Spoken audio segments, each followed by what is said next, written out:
ଗହ୍ମା ପୂର୍ଣ୍ଣିମାରେ ଦେଖାଯିବ ନୀଳଜହ୍ନ। ଜାଣନ୍ତୁ ଏହାର ମହତ୍ତ୍ୱ। ଗହ୍ମା ପୂର୍ଣ୍ଣିମା ବା ରକ୍ଷାବନ୍ଧନର ଦିନ ସମସ୍ତଙ୍କ ପାଇଁ ସ୍ୱତନ୍ତ୍ର ଅଟେ, କିନ୍ତୁ ଏଥର ମହାକାଶ ପ୍ରତି ଆଗ୍ରହୀ ବ୍ୟକ୍ତିଙ୍କ ପାଇଁ ଏହି ଦିନଟି ଅତ୍ୟନ୍ତ ସ୍ୱତନ୍ତ୍ର ହେବାକୁ ଯାଉଛି। କାରଣ ଅଗଷ୍ଟ 19ରେ ଆକାଶରେ ବ୍ଲୁ ମୁନ୍ ବା ନୀଳଜହ୍ନ ଦେଖାଯିବ। ଏବେ ବ୍ଲୁ ମୁନ୍ କ'ଣ ଓ ଏହା ପଛର ବୈଜ୍ଞାନିକ କାରଣ କ'ଣ? ପୃଥିବୀ ଚାରିପଟେ ଘୁରି ବୁଲୁଥିବା ବେଳେ ଚନ୍ଦ୍ର ବେଳେବେଳେ ପୃଥିବୀ ନିକଟକୁ ଆସିଥାଏ, ପୁଣି ବେଳେବେଳେ ଏହା ପୃଥିବୀଠାରୁ ଦୂରେଇ ଯାଇଥାଏ।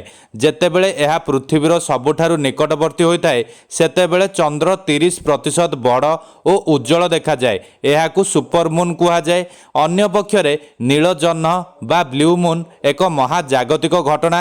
ଯେତେବେଳେ ଗୋଟାଏ କ୍ୟାଲେଣ୍ଡର ମାସରେ 2ଟି ପୂର୍ଣ୍ଣିମା ପଡ଼ିଲେ, ଦ୍ୱୟଟିକୁ କିମ୍ବା ଗୋଟାଏ ଋତୁରେ 4ଟି ପୂର୍ଣ୍ଣିମା ପଡ଼ିଲେ ଏବଂ ତୃତୀୟ ପୂର୍ଣ୍ଣିମାକୁ ନୀଳଚନ୍ଦ୍ର କୁହାଯାଏ। ତେବେ ନୀଳଜହ୍ନର ଅର୍ଥ ଜହ୍ନ ନେଳିଆ ଦେଖାଯିବା ନୁହେଁ, ଆହୁରି ମଧ୍ୟ ଏହାର ସେପରି କୌଣସି ଧାର୍ମିକ ମହତ୍ତ୍ୱ ନାହିଁ।